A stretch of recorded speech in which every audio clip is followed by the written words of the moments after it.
Sa number 6, kagawad patay, anay preso pilason sa separado nga shooting incident sa Bacolod City nga nagluntad sini nga weekend. May report si Marcian Muico. Ginapatod pa sang PNP ang kabangdanan sa pagpatay sa kagawad sang Barangay 14 nga si Ruel Martir.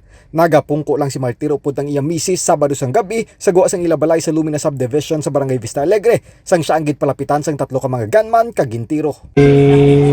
Tatlo ka mga tao nga nagrasalin dito sa likod naog sa blue nga salakyan mo na yung kadtuan sa gintiro. After pagtiro sila, mga shooter naglakat lang to sa kainan mismo sa lakyan.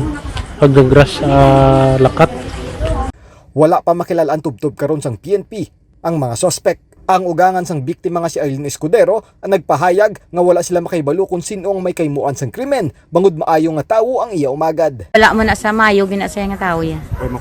Wala na siya kontra. Kay kagawad na siya. Samtang pilason man sa pagpaniro kagabi ang 30 anyos nga si Jason Olvidado matapos siya gintiro sang wala pa makilalan nga persona sa Purok Lampirong Barangay 2. Personal nga dumot ang ginatanaw sang PNP nga motibo sa pagpanglutang sa biktima nga sang bulan lang sang Mayo nakagwa sa presuan bangod sang kaso angot sa ilegal nga droga. Marcian Muico para sa Digikas Negros.